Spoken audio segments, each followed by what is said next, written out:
Damos comienzo a un nuevo programa, Servidores de Dios.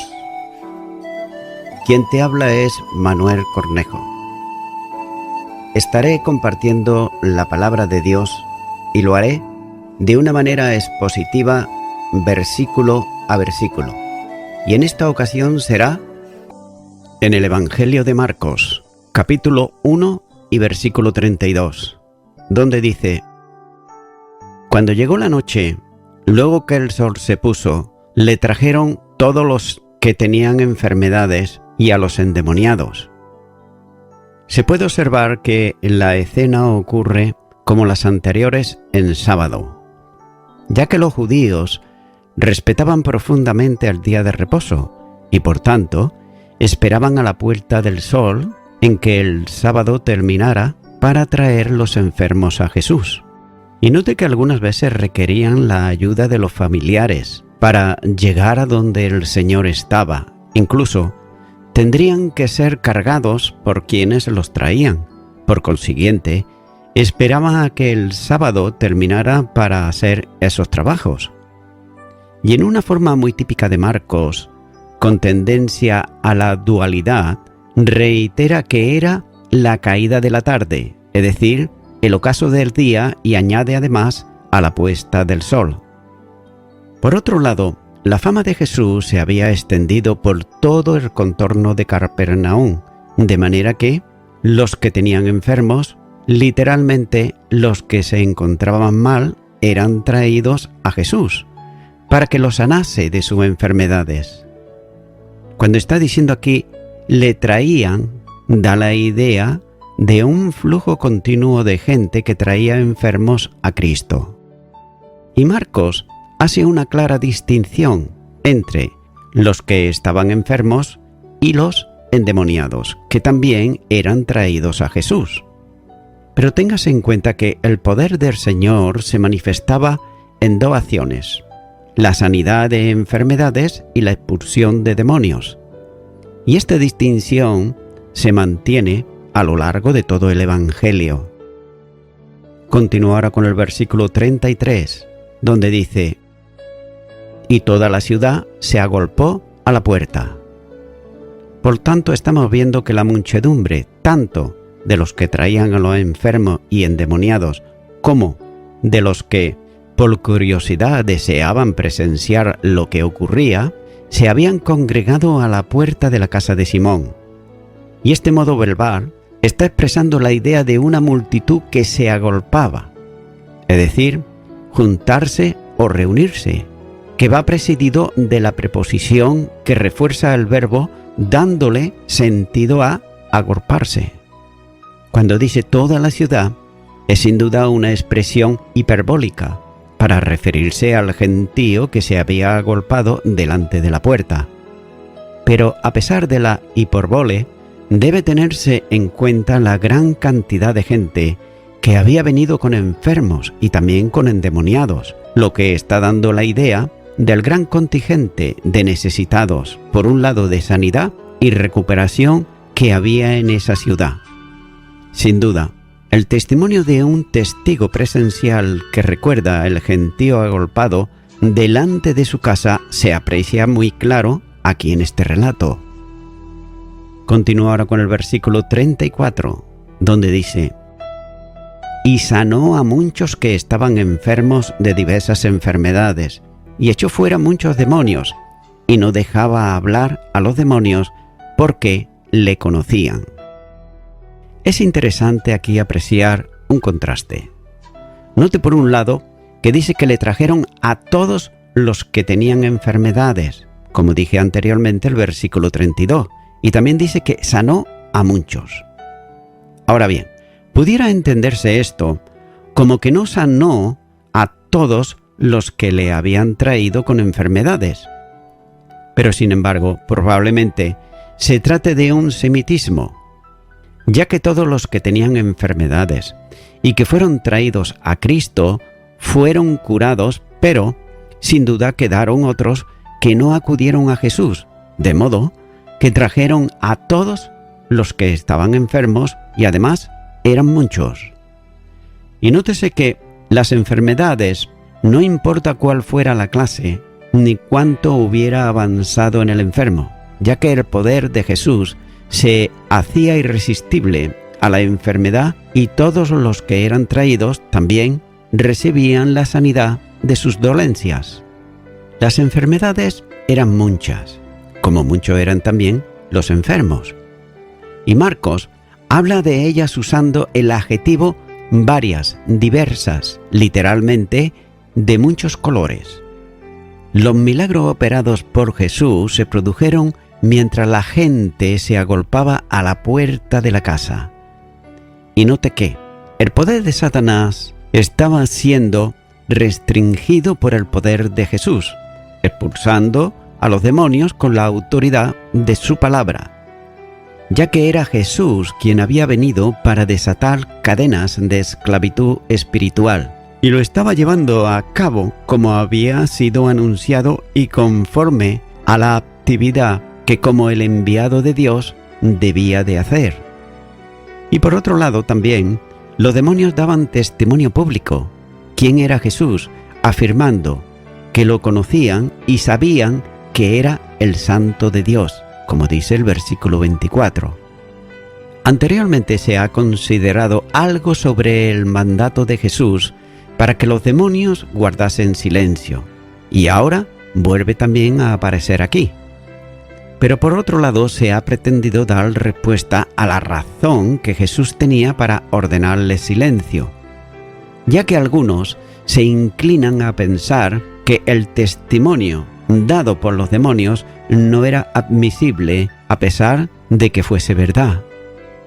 Pero tal vez, sin dejar de entender esa postura, los demonios estaban revelando algo sobre el Mesías que no convenía que fuese revelado en aquel entonces. Pero sin poder llegar a una conclusión cierta, el hecho de que el testimonio de los demonios proclamando la condición mesiánica del Hijo de Dios llegase a ser aceptado por el pueblo, traería un conflicto con todos los estamentos, tanto religiosos como políticos, que en alguna medida producirían en ellos por lo menos inquietud y dificultades en el ministerio de Jesús. Y de ahí que sería conveniente mantener lo que se llama el secreto mesiánico. El testimonio de los demonios no serviría de ayuda al propósito de Dios, ya que estos eran considerados como seres malignos y además mentirosos. Y el testimonio de ellos podría ser utilizado contrariamente a la verdad que Jesús proclamaba. Y no debe de olvidarse que los fariseos acusaron a Jesús de estar en convivencia con los demonios, como dice el Evangelio de Lucas, capítulo 11 y versículo 15, donde dice: pero algunos de ellos decían: por Beelzebub, príncipe de los demonios, echa fuera a los demonios. Continúa ahora con el versículo 35, donde dice: levantándose muy de mañana, siendo aún muy oscuro, salió y se fue a un lugar desierto y allí oraba. Con el estilo característico de Marcos y su gusto por las dobles expresiones complementarias o incluso reiterativas, sitúa el acontecimiento al principio de un día en el ministerio de Jesús, que se inicia, como dice, muy de mañana, cuando era todavía de noche. Y probablemente, siguiendo el relato que antecede, se levantó temprano del lugar donde había pasado la noche, que era la casa de Simón. Tal vez la sanidad de los enfermos y la expulsión de demonios duró tarde en la noche. Pero note que mientras todos descansaban en casa, el Señor se levantó cuando todavía no había amanecido, aunque el día ya estaba cercano. Por otro lado, el Evangelio de Lucas más preciso dice que había comenzado a clarear la mañana, Lucas capítulo 4 y versículo 42, y hasta posiblemente cuando la luz del amanecer se distinguía hacia el oriente, manteniendo en oscuridad el lugar donde estaba. En aquella hora temprana del día salió para dirigirse a un lugar desierto, es decir, solitario o con poca presencia de personas. Téngase en cuenta que en los tiempos de Jesús, toda la zona de los alrededores de Capernaum estaban ocupados por huertos y cultivos agrícolas, de modo que era relativamente fácil encontrar un lugar tranquilo para dedicarse a la oración. Así pues, Jesús buscó la tranquilidad del comienzo del día y del lugar solitario para dedicarse tranquila y reposadamente a la oración. Y también es interesante apreciar que Lucas hace varias referencias a las oraciones de Jesús, mientras que Marcos solo se refiere 3 veces a ellas. Y la primera aquí, luego, hacia la mitad del tiempo de su ministerio, como por ejemplo en el capítulo 6 y versículo 46 de Marcos, y finalmente también en Getsemaní.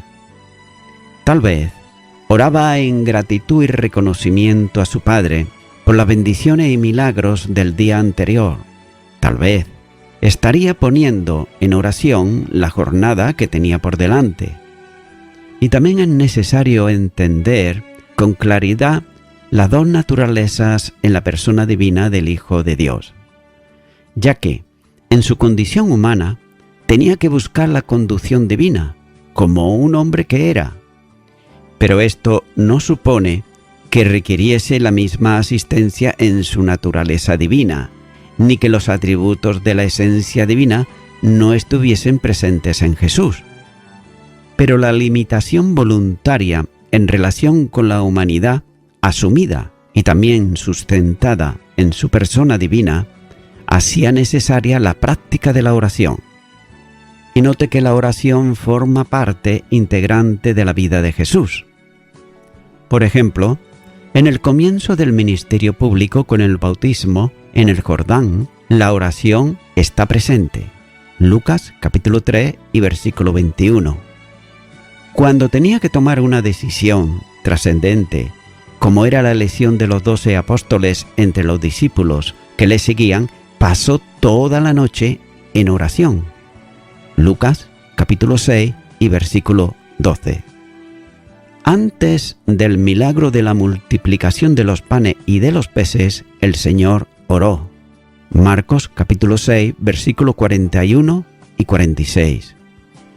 Oró previamente a formular a los discípulos la pregunta sobre quién decían la gente que era Él. Lucas capítulo 9 y versículo 18. También en el monte de la transfiguración aparece también orando. Lucas capítulo 9 versículo 28. Y también ora antes de expresar la invitación a todos los trabajados y cargados para que acudan a Él. Mateo capítulo 11 y los versículos 25 al 30. Y los discípulos le vieron orar antes de que le enseñase cómo hacerlo. Lucas capítulo 11 versículo 1. Delante de la tumba de Lázaro, antes del milagro de la resurrección, el Maestro oraba. Juan capítulo 11 versículo 42. Oró también en intercesión por Pedro, para que su fe no le faltase. Lucas capítulo 22 versículo 32. Después de la última cena y antes de salir para el huerto de los olivos, oró largamente al Padre en intercesión. Juan, todo el capítulo 17. La oración está presente en los momentos de agonía en Getsemaní. Marcos capítulo 14, versículos 32 al 39. También oró en el tiempo de la cruz. Marcos capítulo 15, versículo 34. La muerte en la cruz está rodeada de oración en la entrega de su espíritu al Padre. Lucas capítulo 23, versículo 46. En la casa de los discípulos de Emaús, después de la resurrección, el Señor oró. Lucas capítulo 24, versículo 30. Por tanto, la vida de Jesús fue sin duda una vida de oración. Y no debemos de dejar pasar esta referencia a las oraciones de Jesús como una llamada de atención a la vida de cada creyente y sobre todo a la de quienes tienen que ministrar en la iglesia o en la misión, no importa en qué circunstancias ni en qué lugar, ya que la oración está indicada como arma contra las asechanzas de Satanás. Efesios capítulo 6 y versículo 18. Téngase en cuenta que una vida sin oración abundante es una vida de fracaso, pero aún más, un ministerio que no está relacionado con la oración es un ministerio estéril. Los recursos del poder para llevar a cabo la obra de Dios, que no es la nuestra, tienen necesariamente que ser divinos, obteniéndose mediante el acceso al trono de la gracia para hallar misericordia y obtener el socorro oportuno para cada circunstancia o para cada necesidad. Se puede observar que los fracasos de muchos hermanos y el debilitamiento de muchas iglesias se debe en gran medida a la poca práctica de la oración. El gran ejemplo de cómo funciona una iglesia espiritualmente fuerte está en la referencia que Lucas hace, por ejemplo, en Hechos de los Apóstoles capítulo 1 y capítulo 2. Ya que, por otro lado, largas reuniones de liderazgo, arduas discusiones, sin apenas tiempo para la oración, es el camino al fracaso y también a la desilusión personal. Continúa ahora con el versículo 36, donde dice: y le buscó Simón y los que con él estaban. Jesús había desaparecido, por así decirlo, de la casa. Entonces, ¿por qué la urgencia de Simón para buscarle con diligencia? Aquí el verbo utilizado por Marcos es el que podría equivaler a perseguir, a seguir, intensificado por la preposición antecedente que indica una búsqueda hasta el fin. De ahí la traducción cuando dice buscó con diligencia. Y note que la razón de esa búsqueda intensa se explica en el versículo siguiente. Ya que junto con Pedro están otros, a quienes Marco hace referencia en una forma genérica cuando dice los que con él estaban. Ahora bien, ¿quiénes eran? Cabe aquí ceñirse al relato y entender que se trataba de los otros 3 discípulos, pero pudiera también referirse a algunos otros que comenzaban a acompañar a Jesús, cautivados por su palabra y también por los milagros. El Evangelio habla de muchos discípulos que le seguían, por ejemplo en Juan capítulo 6 versículo 66.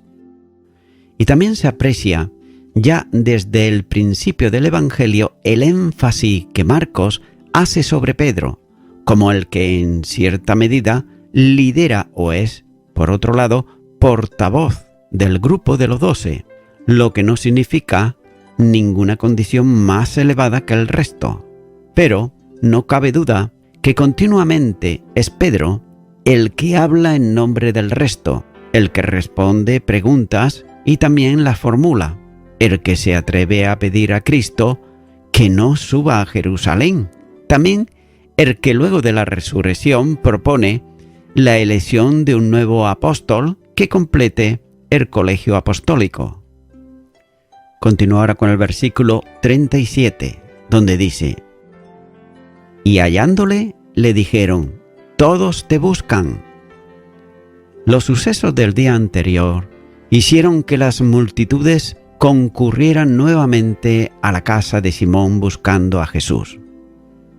El hecho de que no estuviese presente suponía, para el pensamiento de los 4 discípulos, desperdiciar una ocasión, no solo para hacer bien, sino para seguir demostrando el poder sobrenatural de los hechos que Jesús hacía. Y con toda probabilidad, ellos buscaban la continuación tanto de la enseñanza como de las sanidades y expulsión de demonios que habían presenciado el día anterior. pero por otro lado, desconocían el pensamiento de Jesús, cuyos planes eran otros. Y note que la intención del grupo, una vez encontrado a Jesús, era traerle de nuevo a Capernaum para que atendiese a todos los que le buscaban. Y aquí se aprecia en la frase de Pedro un deseo profundo de que atendiese a la gente que se estaba agolpando nuevamente delante de la casa en la ciudad. Continuar con el versículo 38, donde dice: Él le dijo: vamos a los lugares vecinos para que predique también allí, porque para esto he venido.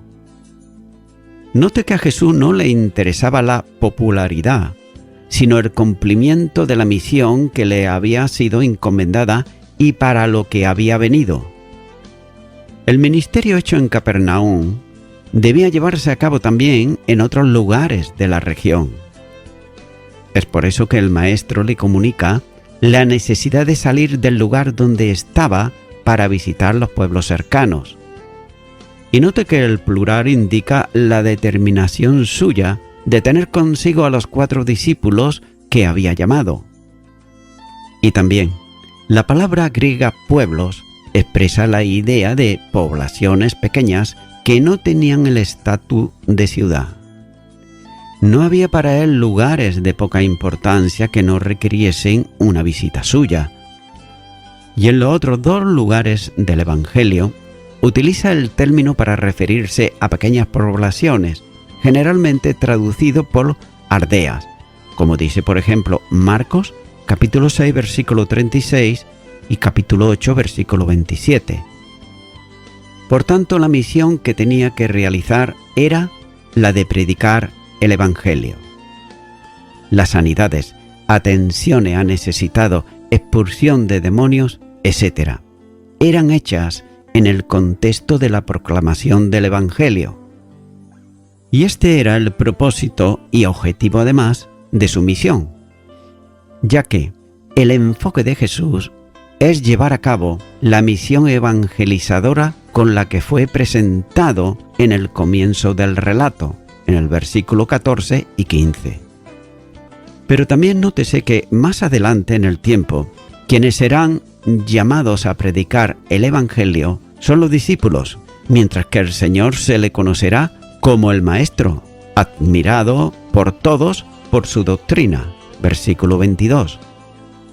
Y para esto precisamente había salido de Nazaret, su residencia por años, como dice el versículo 14 y 15. Posiblemente tendría una aplicación más directa al salir de Capernaum.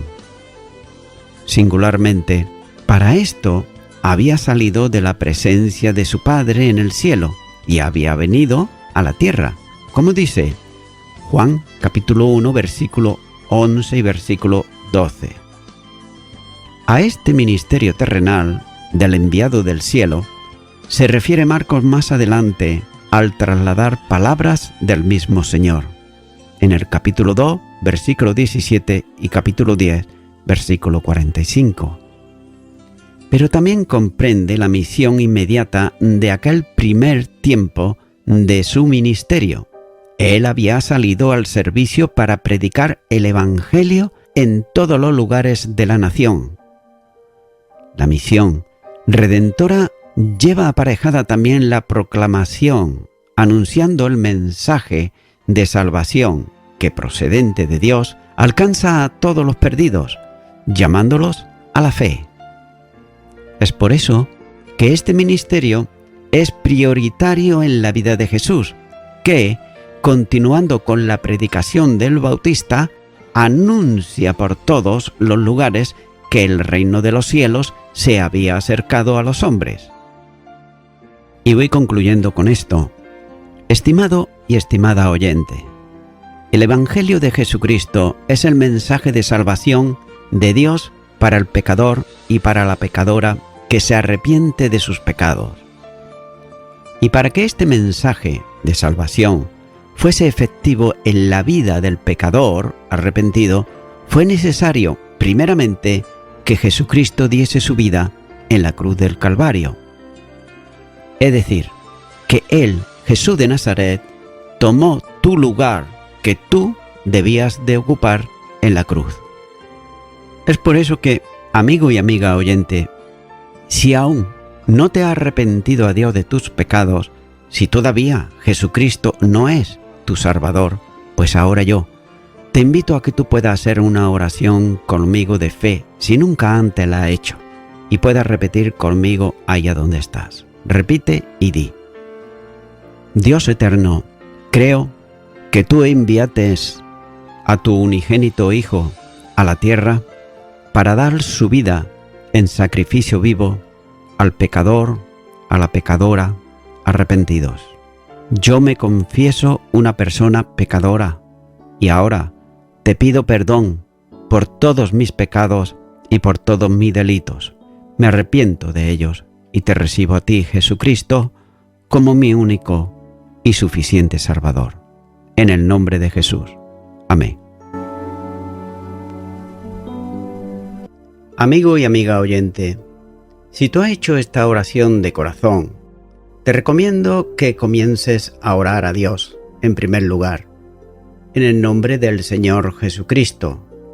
Orar a Dios no es rezar, sino que es hablar con una persona. También te recomiendo que leas la palabra de Dios y lo hagas a diario. Comienza, por ejemplo, con el Nuevo Testamento. Y también, por último, te recomiendo que para que puedas crecer espiritualmente, te congregues en una iglesia cristiano-evangélica, donde se predique, se enseñe y se practique la sana doctrina y la palabra de Dios. Congrégate ahí y con el tiempo podrás crecer espiritualmente y también servir al Señor Jesucristo. Que Dios te bendiga. Y a toda la audiencia, nuevamente ya me estoy despidiendo de todos ustedes y será hasta el próximo programa. Que Dios os bendiga a todos.